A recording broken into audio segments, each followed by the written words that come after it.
Good morning, everyone. And my presentation is also about mindfulness, meditation, and when we say mindfulness practice, right? It has such a broad connotation. There's so much context to it. So when I say mindfulness meditation here, I'm specifically referring to the esoteric Buddhist context of mindfulness. So my paper is a final project for one of my graduate courses program at Georgia State University. And the paper is ethnographic research on shamatha or mindfulness meditation in Atlanta, in America South. So the center research question addresses how monastic presence fundamentally influence and maintain the ritual and instructional authenticity of mindfulness practice within these communities. This study seeks to understand whether the presence or absence of residential monk significantly impact on the preservation of lineage-based instructional authenticity and integrity in mindful practice and its implication.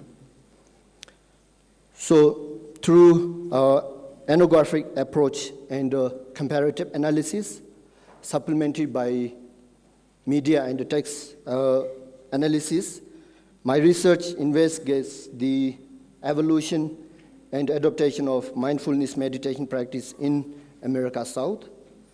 It examines the diverse Vajrayana Buddhist centers in Atlanta and specifically Shambhala Meditation Center and Depo Losaling Meditation Center in Atlanta. So the investigation focuses on the contrasting community with permanent resident monk and those without. For my study, I have attended few meditation sessions at both Shambhala and Depong Losaling in Atlanta, Georgia. So I have interviewed meditation instructors as well as I have interviewed several participants from both centers. The Depong Losaling has a permanent resident monk called Geshe Pindela, whose job is to provide meditation courses and ritual performance for the students on weekly basis, while Shambhala Meditation Center's management is mainly handled by non-celibate members, and the mindfulness is taught and guided by non-ordained senior members of the center. Both Shambhala and Depong Losaling conduct shamatha or mindful meditation session on Sundays at 11 a.m.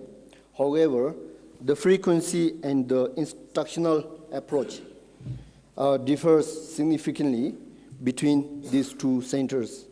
So Depong Losaling arranges mindful sessions exclusively on first Sundays of each month, while Shambhala maintains a weekly schedule. Session duration for Losaling is about 1 hour and a half for instruction teachings, as well as sitting meditation practice.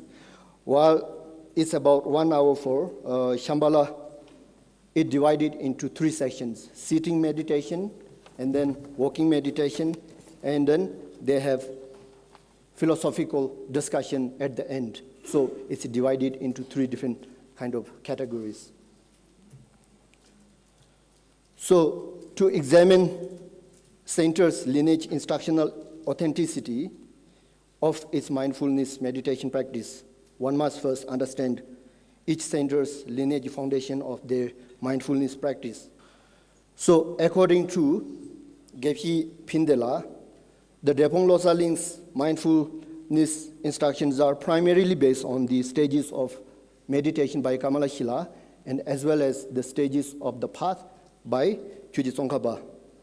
So in the stages of meditation by Kamalashila, one of the main emphasis on the mindful mindfulness meditation's instruction is made on the defects of mindfulness and its counteragents. It states, I quote, mindfulness may suffer from some of following defects. 1, indolence. 2, negligence of object. 3, dullness. 4, excitedness. 5th, lack of exertion. And 6th, and last, too much exertion or overexertion. And the instruction highlights that one should develop 8 counteragents to bring about the abundance of these defects. They are namely faith, will, effort, ease, mindfulness, clear awareness, reflection, and equanimity. So my point being here again, mindfulness itself becomes the antidote of mindful meditation practice, right? So on the other hand, based on my research, like many of Kamakaju meditation institutions, Shambhala's Mindfulness Meditation Foundation is primarily based on the category of knowledge by Njanggu Kundor Loduthaye. In the category of knowledge, there is a very detailed guidelines of shamatha meditation that includes preliminary practice, actual practice, and dedication. So actual practice itself is also divided into 3 different major categories. And the importance of right bodily posture, guided instructions of mental activities, and mental nuances in mindfulness, reflecting on the progression, signs, and symbols of mindfulness meditation. And the second category has a sub-3 different categories: mindfulness with visual object and without visual object, and mindfulness meditation on natural state of mind itself.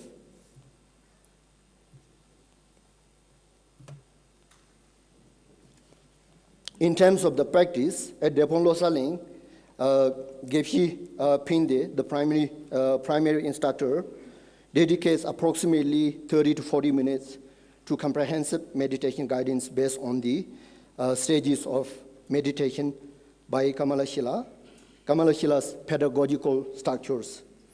His instruction emphasizes 7 bodily posture of mindfulness meditation and systematically addresses the defects and its antidotes.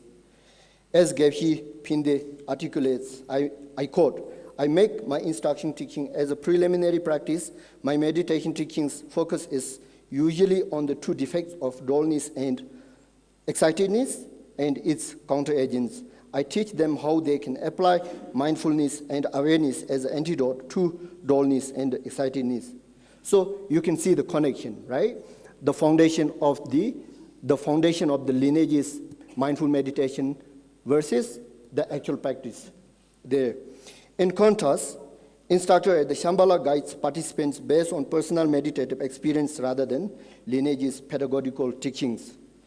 This approach prioritizes individuals' discovery and personal connections to the meditative states.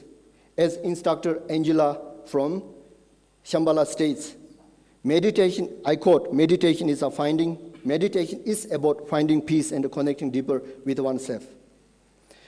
So when we do the comparative analysis between these two, at Shambhala, where resident monk guidance is absent, meditation sessions follow a flexible, participant-centered structure. Spanning approximately 1 hour, this session is incorporated alternating periods of sitting meditation for 10 minutes and then walking meditation 10 minutes. So many of our Dharma brothers and sisters, as well as scholars from Asia, are not maybe familiar with what walking meditation is a phenomenon, part of mindful meditation in the West. Okay, so they spend 10 minutes for the walking meditation, and then 10 minutes for the sitting meditation, then that cycle repeats. They usually conclude each session with a philosophical discussion based on a select state quote by the meditation instructor. Significantly, the object of meditation remains subjective and individualized in this section, okay? With no collective determined focus for the community as they engage in meditation. This individualized approach allows participants and practitioners to select personal meditation objects according to their immediate needs and preferences. As a participant, Elliot remarks, in meditation, quote, in meditation, I'm trying to find who I am instead of who I was and who I am when I'm walking, who I was and what I was when I'm walking. So the object of meditation, the object of mindfulness is very much subjective and individualized, even though they are practicing in a communal setting. This methodological flexibility reflects a significant departure from the traditional lineage-specific meditation protocols. However, Shambhala's approach indicates a very important point, which is the prioritization of individual agency over institutional or communal agency, community agency. This may increase likelihood of meeting participants' temporary psychological and emotional needs through engagement in meditation. For example, participant Isu says, when I walk in and when I walk out the center, the world looks very different. So you can see. Conversely, at Drepung Losaling Meditation Center, where Geshe Phende is resident instructor, their practice mainly follows the lineage instructions, and participants receive comprehensive lineage-based meditation instructions for 30 minutes, followed by approximately 1 hour of collective mindfulness meditation focused specifically on breathing counting techniques. Critically, all participants engage identical meditation objects under direct supervision of Geshe Phende. The practice at Drepung Losaling demonstrates institutional standardization where individualized approach is subordinated, and the institutional agency is prioritized over individuals' agency. This approach may increase the group cohesion of practitioners, while it also creates social hierarchy among the group. This systematic approach ensures consistency with their meditation lineage and tradition.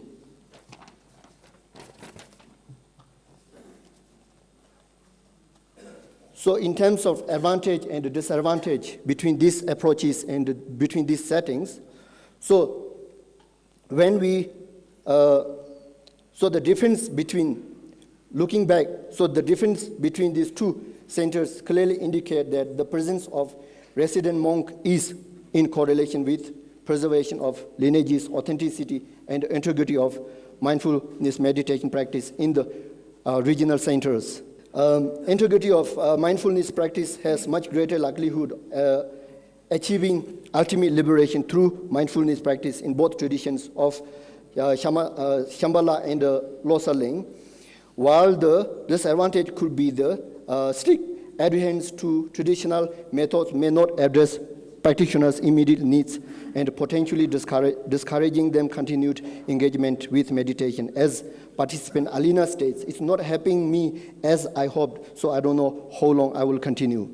So disadvantage. At the same time, from religious practitioners' perspective, individualizing mindful practice could result in the loss of essential purpose that are integral to specific lineage traditions. For example, as a part of preliminary preparation, Khentrul Rinpoche emphasizes on the importance of recognizing the fundamental purpose of meditation.